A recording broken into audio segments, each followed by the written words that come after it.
Amém, meus irmãos, graça e paz, tudo bem? Hoje, mais uma vez, juntos aí para a escola de crescimento. Semana passada nós não tivemos, mas estamos aí juntos para essa semana podermos aí crescer em graça e sabedoria diante da presença de Deus. E hoje eu quero falar sobre um assunto polêmico, um assunto que muitos desigrejados, porque para mim o cara que fala que esse assunto não é bíblico, ele é um desigrejado, que ele fala que esse assunto não é para ser praticado, ele está afastado do evangelho. Por quê? Porque tudo foi determinação de Deus. Jesus, ele é muito claro quando ele diz que ele não veio para descumprir ordens, mas sim para cumpri-las. Ele não veio para descumprir a lei, ele veio para cumprir. Jesus não veio para poder quebrar coisas, pelo contrário, ele veio para mostrar que é possível ter vida e vida abundante cumprindo as ordens que o Pai deixou, né? Mas antes de falarmos sobre esse assunto polêmico, vamos orar? Pai, em nome de Jesus, quero te agradecer por esse tempo maravilhoso, engrandecendo a tua palavra, engrandecendo o teu querer, sabendo que o Senhor já fez. O Senhor já fez, não é nós, mas o Senhor já fez por nós. Pai, eu te louvo por esse tempo maravilhoso que teremos agora dessa escola de crescimento. Em nome de Jesus, amém. Amém, meus irmãos? O que eu quero falar um pouquinho sobre o tal do assunto que é polêmico é sobre o dízimo. É sobre o dízimo. Uma pergunta: nós vivemos o tempo da graça, sim ou não? Porém, a vida no tempo da graça, a gente pode dizer assim: o dízimo tem graça? Você já parou para se perguntar? O dízimo tem graça? Será que o dízimo está na graça? Me perdoe, esse é um assunto que nós vamos tentar esmiuçar agora com você. Uma pergunta que sempre me fazem é se no Novo Testamento nós ainda precisamos entregar o dízimo a Deus. Olha só, essa é uma pergunta que pode ser respondida de várias formas, mas uma delas, para trazer bastante clareza bíblica sobre isso, é assim: o pão e o vinho da ceia permanecem? Olha só, é, é, nós precisamos entender que o pão e o vinho que Jesus utiliza na última ceia que ele faz com os seus discípulos, ele não foi instituído ali por Jesus. Não. Ele foi instituído há muito tempo atrás. Então, o pão e o vinho ainda permanecem? Sim, permanecem, mas o pão e o vinho veio com Jesus? Não. O pão e o vinho veio com uma outra pessoa. O pão e o vinho veio com Abraão. Veio com Abraão. Vocês lembram da história de Abraão com Melquisedeque? Abraão, depois de passar pela matança lá dos reis, lá na época que ele foi resgatar o seu sobrinho sequestrado, ele, vindo ao caminho, ele encontrou com um homem chamado Melquisedeque. Olha só, a nova aliança, esse novo tempo, a graça, ela é uma continuação da antiga aliança. Ele é uma continuação da antiga aliança. Preste atenção numa coisa. O pastor Luciano Subirá, ele um dos seus ensinos, ele é muito claro quando ele fala assim: quando a mudança de sacerdócio, a mudança de lei. Porém, Jesus, ele não aboliu, ele intensificou as leis. E ele, quando ele fala sobre para os fariseus assim: você que dá o dízimo da hortelã, o dízimo dos animais, ele não está dizendo que o cara está errado. Ele está dizendo assim: ó, você que cumpre esse preceito tão bonito, essa direção de Deus de entregar os dízimos e as ofertas no templo do Senhor, não ama o teu irmão. Presta atenção, nessa hora Jesus não está abolindo. Pelo contrário, esses exegetas, né? Exegetas, não é exegetas, é um exegetas. Eles dizem que aí Jesus aboliu de forma alguma, pelo contrário. Entenda uma coisa, A nossa entrega de dízimo hoje, ela não é porque nós temos uma lei que nos diz que nós temos que entregar o dízimo. Ela é porque nós temos a liberdade de amar a Deus e entregar o dízimo por amor. Olha só, se você vai a uma igreja, aquela igreja ela tem água, ela tem luz, ela tem aluguel, ela tem o óleo da unção, ela tem pintura, ela tem todas as coisas para fazer. Ah, mas o senhor fala isso porque o senhor é pastor da igreja. Não é só isso não, meu querido. A partir do momento que eu entendi quem era Jesus, o dízimo ele passou a fazer parte da minha vida de forma real e verdadeira. Dízimo e oferta e primícia passou a fazer parte da minha vida, porque o que Deus me dá é muito maior por aquilo que eu recebo. O que Deus me dá é muito mais do que o dinheiro que cai na minha conta. Entenda uma coisa: se eu amo o dinheiro, eu não amo a Deus. Se você ama o dinheiro, você não ama a Deus. Não adianta você me dizer que ama, porque não é verdade. Não é verdade. Olha só, em Gênesis 14, a partir do 17, nós vemos Abraão, ele entregando o dízimo a Melquisedeque. Porém, olha só, Hebreus capítulo 5, versículo 6, ele diz assim: como em outro lugar também diz, tu és sacerdote para sempre, segundo a ordem de Melquisedeque. Lá no 10 diz assim: tem sido nomeado por Deus sumo sacerdote, segundo a ordem de Melquisedeque. Olha só, eu acredito que Melquisedeque é uma teofania, uma manifestação de Cristo, de Deus, Theo, uma manifestação de Deus em forma humana na antiga aliança. Olha só, Hebreus 7, 1 a 4. Porque este Melquisedeque, rei de Salém, sacerdote do Deus Altíssimo, que saiu ao encontro de Abraão, quando voltava da matança dos reis, e o abençoou, para o qual também Abraão separou o dízimo de tudo. Primeiramente interpreta, Melquisedeque interpreta rei da justiça, depois também rei de Salém, ou seja, rei da paz, sem pai, sem mãe, sem genealogia, que não teve princípio de dias, nem fim de existência. Entretanto, foi feito semelhante ao Filho de Deus. Oh! Permanece sacerdote perpetuamente. Considerai, pois, como era grande esse a quem Abraão, o patriarca, pagou o dízimo de tudo, do dízimo tirado dos melhores despojos.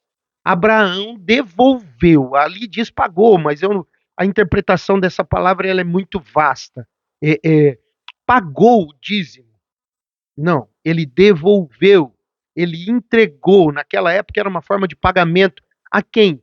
Ele entregou a um lugar? Não, ele entregou ao sacerdote. Abraão veio e entregou o dízimo de tudo que possuía a Melquisedeque, esse Melquisedeque que é o próprio Cristo. Ele trouxe a Abraão, olha só, ele trouxe a Abraão pão e vinho, representando a comunhão. Nós ainda hoje, nós ainda praticamos essa comunhão com o pão e com o vinho na ceia. Por quê? Porque nós estamos, debaixo desse sacerdócio eterno, que é o sacerdócio de Melquisedeque. Ainda estamos debaixo disso. Não parou. A Bíblia diz que nós somos abençoados com a bênção de Davi ou com a bênção de Daniel, mas que somos abençoados com a bênção de Abraão.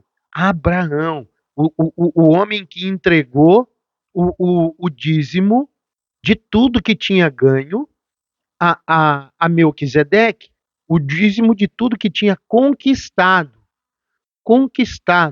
Nós precisamos entender que quando Abraão chegou até o sumo sacerdote, o grande sacerdote do Deus Altíssimo, Melquisedeque, ele não chegou de mãos vazias. Eu falo algo para você. Eu entendo que quando eu vou até o templo de oração, eu não vou falar a casa de Deus, porque nós somos a casa de Deus, Mas quando eu vou até a igreja, quando eu vou ao templo, onde eu vou ouvir uma palavra do Senhor, aonde eu vou caminhar debaixo de uma visão, acredite, nós temos uma visão. Nós vamos caminhar debaixo de uma visão. Nós precisamos honrar essa visão. Exatamente, não é chegar de mão vazia. Não estou dizendo que você tem que. E eu não estou aqui fazendo apologia a dinheiro, não, gente, por favor. Eu estou te ensinando um princípio de bênção. O pastor Luiz Hermínio,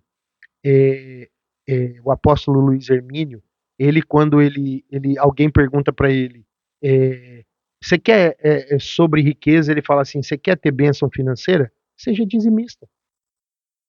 Se você for ouvir os grandes pastores aí, os grandes pastores das grandes igrejas aí, os grandes homens de Deus, eu falo grande porque todos nós somos grandes, tá?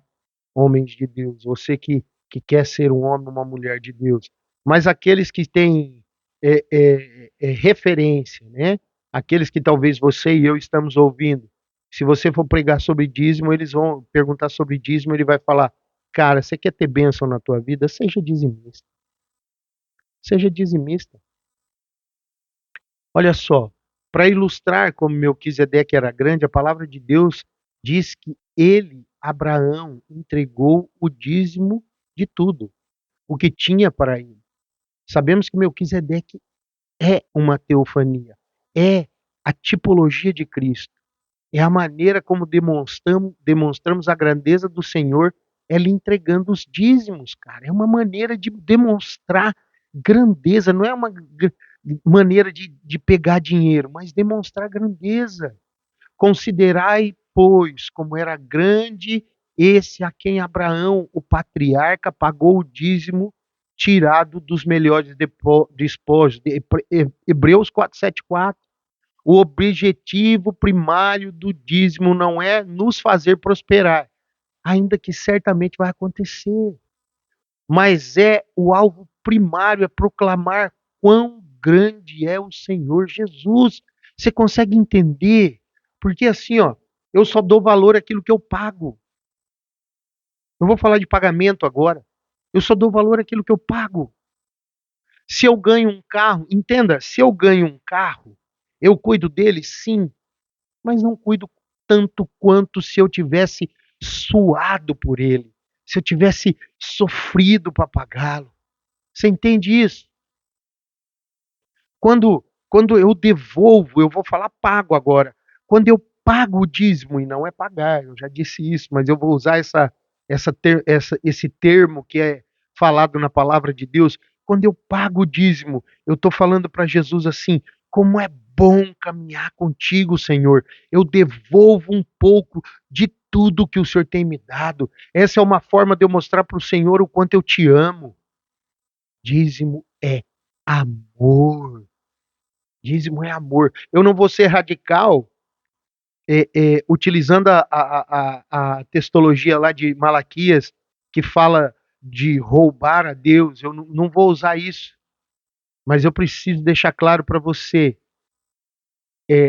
Dízimo, ele abre as portas dos céus sobre a minha vida. Dízimo abre. Hebreus 7:8. Aliás, aqui são homens mortais os que recebem dízimo, porém ali aquele de quem se testifica que vive. O que ele está dizendo? Ah, mas o dízimo não é para a igreja, é para Deus. Sim, mas é para manter a igreja. Ele está dizendo que assim, que quem recebia o dízimo eram homens mortais para sustento da casa, para sustento dele. Essa é a ideia. Essa é a ideia. A gente fica dizendo que as coisas não são assim, mas olha só, homens mortais os que recebem dízimo, porém ali aquele de quem se testifica que vive, ou seja, o pão e o vinho são para testemunhar a morte do Senhor, mas o dízimo era para testificar que ele vive eternamente. Consegue entender? Quando eu dizimo, é como se eu estivesse entregando ao próprio Jesus, que é o sacerdote segundo a ordem eterna de Melquisedeque. Nós somos dessa linhagem, diga amém. Quem recebe o dízimo de Abraão naquele momento é o próprio Senhor Jesus, é aquele que vive eternamente, a fim de mostrar quão grande é o sacerdócio de Melquisedeque. O autor de Hebreus diz que o sacerdócio de Levi pagou o dízimo a Melquisedeque na pessoa de Abraão. Levi era bisneto de Abraão, mas diz que ele estava ali com Abraão oferecendo o dízimo. Você consegue entender isso? O bisneto, Levi, da tribo de Levi, estava ali o menino, ajudando o avô, o bisavô, a devolver o dízimo. E por assim dizer, ó, 7, 9, 10, Hebreus ainda, tá? E por assim dizer, também Levi, que recebe dízimos, tribo de Levi, tribo sacerdotal, que recebe dízimos, pagou-os na pessoa de Abraão, porque ele ainda não tinha sido gerado por seu pai quando Melquisedeque saiu ao encontro deste. Ou seja, eu falei algo meio esquisito ali, tá errado, né? Tá errado. Ele não estava ali, mas estava presente sim, porque ele estava com Abraão. Ele era uma semente que ainda estava em Abraão. Essa é a prova da superioridade de Melquisedeque. No verso 7 diz que o inferior é abençoado pelo superior. Então, o inferior devolve e Deus abençoa. Hã? E Malaquias diz: fazei prova de mim. Quantas vezes você ouviu isso na Bíblia? Ah, mas eu faço o que a Bíblia diz. Então, dizimo. Quantas vezes você ouviu que nós podemos fazer prova de Deus? Cri, cri. Hã? Eu sei que você pensou, mas só essa. O significado da 10ª parte, olha só. Gênesis 20, 24, 10. Tomou o servo 10 dos camelos do Senhor e, levando consigo de todos os bens dele, levantou-se e partiu rumo à Mesopotâmia para a cidade de Naú. Ó, muitos dizem, muitos gostam de dizer que o dízimo é parte da lei. Mas a verdade é que Abraão e Melquisedeque nunca estiveram debaixo da lei. Eles não estavam na lei. A lei ainda não tinha sido instituída. Porque Abraão deu o dízimo. Porque, e por que 10%? Né? E por que 10%? O que há de tão profundo a respeito da 10ª parte? Numa certa ocasião, Abraão mandou que o seu servo fosse buscar uma noiva para seu filho, Isaac. Você lembra disso? O servo então tomou 10 camelos dos bens de Abraão. Aqueles 10 representam toda a riqueza de Abraão. Para Deus, 10 representa o todo. Diga comigo, 10 representa o todo. Então, se eu dizimo 8%, eu estou entregando pela metade. Aí não é dízimo, é oferta. Você entende isso? É, é, existe muita resistência de entregar o dízimo, dizendo que tudo que o que possui já pertence a Deus. E, e, e como aquele marido que diz à esposa assim: tudo que eu tenho é teu. Para que precisamos separar um dia, olha só, tudo que eu tenho é teu. Para que precisamos separar um dia para ficarmos juntos? Todo o meu tempo é seu. Pergunte a qualquer esposo o que ela acha disso. O resultado desse tipo de conversa é que o marido não quer dar tempo algum. O Senhor diz: se dermos 10%, ele recebe como se fosse todos os nossos bens. E aí? O que você entendeu disso? 10% é o todo para Deus. Ah, mas eu vou dar 10% então do meu tempo. 10% do teu tempo hoje, no dia, são 24 horas.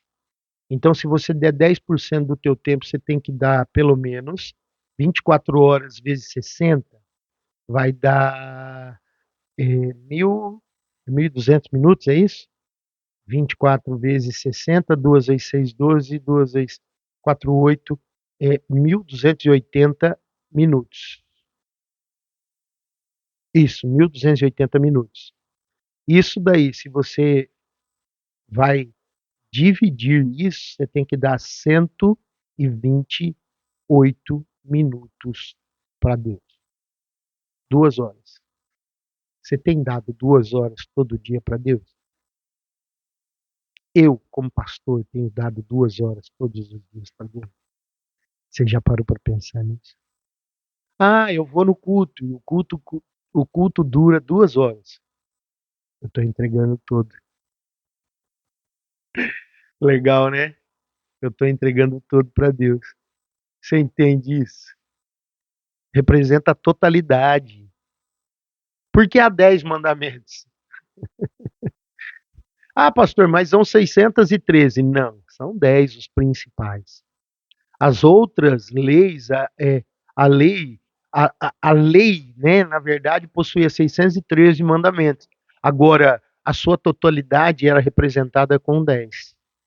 Quando o faraó quis abençoar a Jacó, mandou que se enviasse 10 jumentos carregados do melhor do Egito.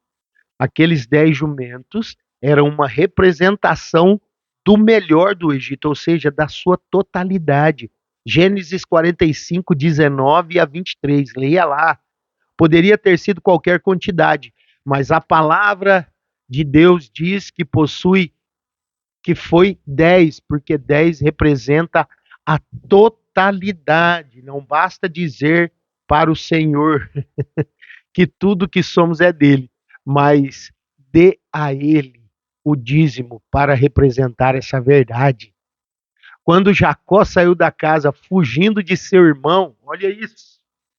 Quando Jacó saiu da casa fugindo de seu irmão, ele orou ao Senhor e fez um voto. Lá em Gênesis 28, 20, de 20 a 22. Então, olha só, Gênesis 28, de 20 a 22. Fez também Jacó um voto, dizendo: Se Deus for comigo e me guardar nesta jornada em que pretendo, e me der pão para comer e roupa para que me vista, de maneira que eu volte em paz para a casa de meu pai, então o Senhor será o meu Deus, e a pedra que eu erigi por coluna será a casa de Deus. E de tudo quanto me concederes, certamente te darei o dízimo. Opa.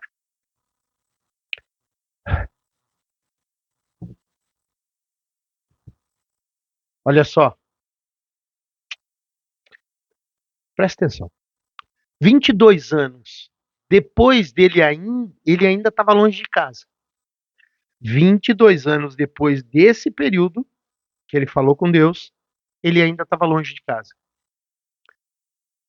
E seu sogro estava tentando passar a perna nele. Você já parou para olhar dessa forma? O Senhor lhe apareceu e disse assim, que lembrava do voto deles. Quer uma prova disso? Gênesis 31, 13. Eu sou o Deus de Betel, onde ungiste uma coluna, onde me fizeste um voto. Levanta-te agora, sai desta terra e volta para a tua parentela. Deus mudou a condição genética das ovelhas. Quem lembra disso? Ele mudou o salário de Jacó porque ele se lembrava do voto do dízimo. Esse é o princípio dos 10 na palavra de Deus.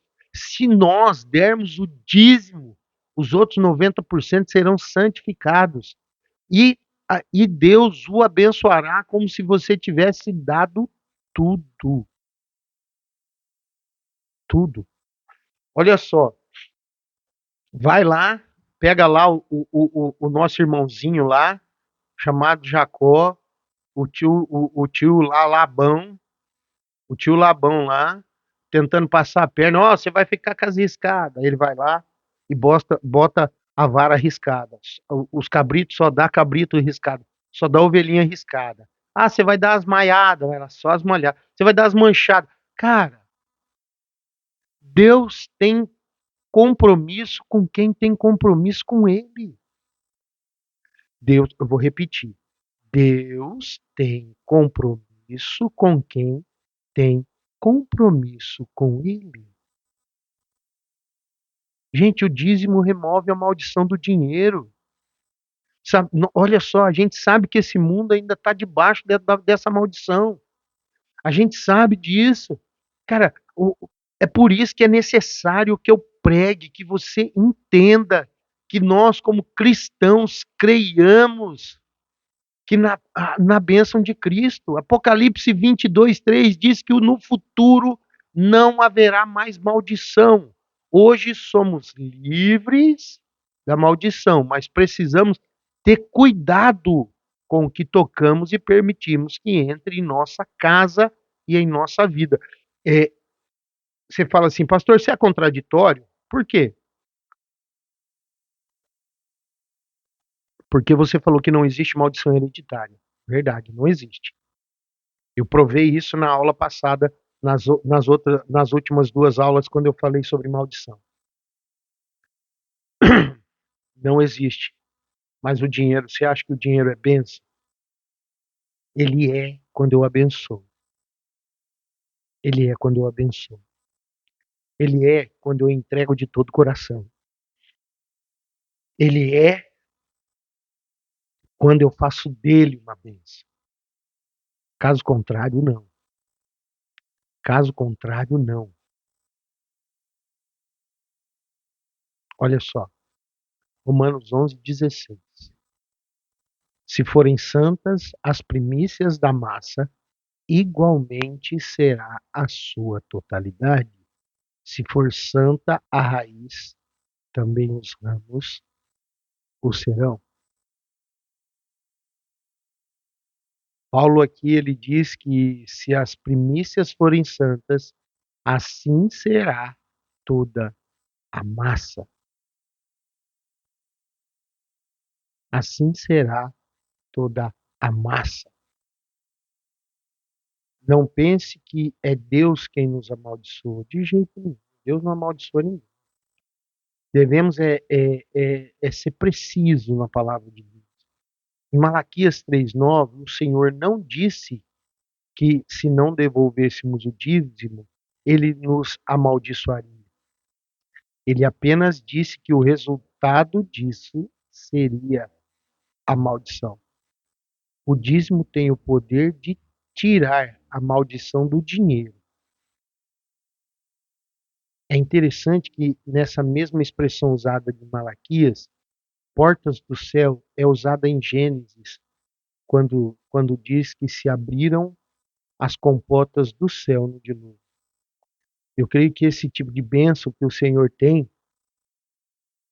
em mente quando entregamos o dízimo é esse o tipo de bênção, de abrir as comportas dos céus. O motivo de alguns experimentarem maldição é porque não santifica o seu dinheiro. Usa maldição, eu não gosto de usar essa palavra aqui nesse estudo que eu estou repassando para vocês, mas entenda, é, eu vou dizer assim, que a gente passa trabalho quando nós não acreditamos nesse princípio maravilhoso. E se forem santas as primícias da massa, igualmente a será a totalidade. Se for santa a raiz, também os ramos serão. Você consegue entender no que está dizendo isso? As primícias forem santas, aquilo que é santo, o diabo não toca, o divisor não toca. Ele é imundo. Ele não pode tocar no que é santo. O dinheiro em si mesmo, ele é moralmente neutro. O que faz ele ser impuro ou puro depende da maneira com que nós usamos, né? Se eu for usar o dinheiro para prostituição, você sabe qual é? Ui, você sabe qual é a, a- a real ideia da palavra prostituição? Adorar a outros deuses a não ser o Deus Altíssimo. Prostituição, ele também é isso. E quando alguém peca, e eu falo de pecado como errar o alvo, né? Quando alguém erra o alvo na área sexual, ele está jogando fora essa adoração ao Deus Altíssimo, né? Precisamos cuidar disso. Ai, Jesus. Lucas 16, 9 a 11. Eu vos recomendo das riquezas de origem iníqua, fazei amigos, para que quando aquelas vos faltarem, esses amigos vos recebam nos tabernáculos eternos. Eu vos recomendo das riquezas de origem iníqua, fazei amigos, para que quando aquelas vos faltarem, esses amigos vos recebam nos tabernáculos eternos. Quem é fiel no pouco também é fiel no muito, e quem é injusto no pouco também é injusto no muito. Se, pois, não vos tornardes fiéis na aplicação das riquezas de origem injusta, quem vos confiará a verdadeira riqueza? Olha só, esse texto ele diz, o Senhor Jesus ele diz duas vezes que riquezas são de origem injusta. Ele não significa que se eu ganhei dinheiro, se você ganhou dinheiro, foi de forma ilegal, mas que todo o sistema financeiro é iníquo. Observe ali que o Senhor, ele fala da verdadeira riqueza, ele certamente aponta para coisas do espírito. Riqueza de origem injusta nos falam, olha que legal, de dinheiro. Riqueza de origem injusta nos falam de dinheiro. Você entende isso? Agora, essa riqueza ela pode ser santificada através do dízimo, né? Agora, o dízimo está no Novo Testamento? Aí você me pergunta assim, Lucas 11, 42. Mas ai de vós, fariseus, lembra que eu falei desse texto lá atrás? Mas ai de vós, fariseus, porque dais o dízimo da hortelã, da arruda e de todas as hortaliças, e desprezai a justiça e o amor de Deus. Deveis, porém, fazer estas coisas sem omitir aquelas. Como assim? Hã? Preste atenção. O Senhor não diz que não devemos entregar o dízimo, mas que devemos fazer isso focados na justiça e no amor de Deus. Eu não disse no início que dízimo é o amor, dízimo é manifestação de amor. O Senhor nunca disse que por estar debaixo da graça não precisamos mais dar o dízimo. Precisamos abandonar toda essa hipocrisia. Pastor, e esse estudo que você está ministrando para nós? Vem de quem? Pastor Aloísio Silva, da Videira, lá de Goiânia. Um homem de Deus. Um homem de Deus.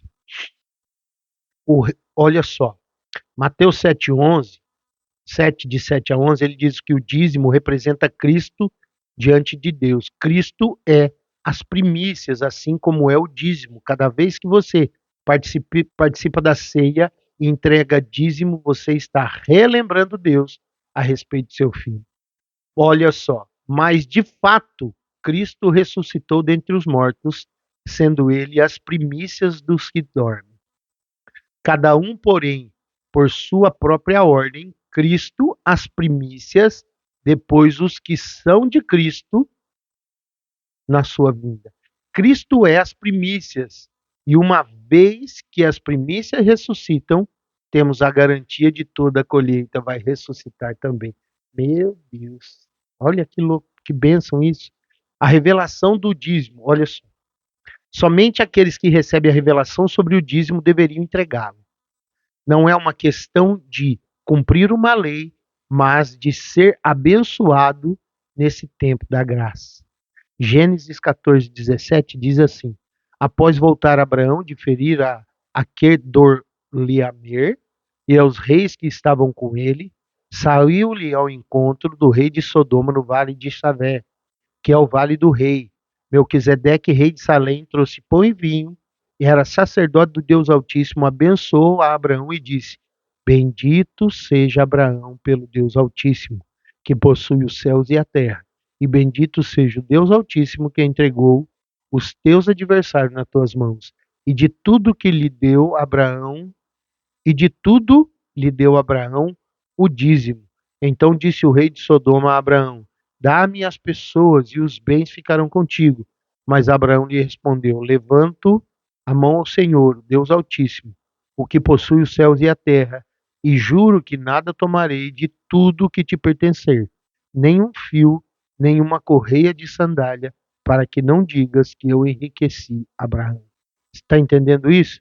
Quando Abraão voltou da batalha contra os reis, ele trouxe todas as pessoas, riquezas de Sodoma consigo. Foi nesse momento que dois reis vieram ao seu encontro, o rei de Sodoma e Melquisedeque, rei de Salém. Isso foi, foi por acaso? Não. Gênesis 14, de 17 a 23, conta ali, né? O que que era? O 10% é apenas uma declaração de que Deus é a nossa fonte, que Deus é a nossa força, que Deus é a nossa presença e a nossa fortaleza. Você quer viver isso? Você quer ter isso? Você quer mostrar para Deus que ele é o teu Deus? Devolva o dízimo na tua igreja. Devolva o dízimo na igreja, meu irmão. O dízimo paga o aluguel, o dízimo paga a água, o dízimo paga a luz, o dízimo limpa a igreja, o dízimo paga a tinta que pinta a parede da igreja. É verdade. Isso é bênção na nossa vida. Precisamos então fazê-lo de forma real e verdadeira.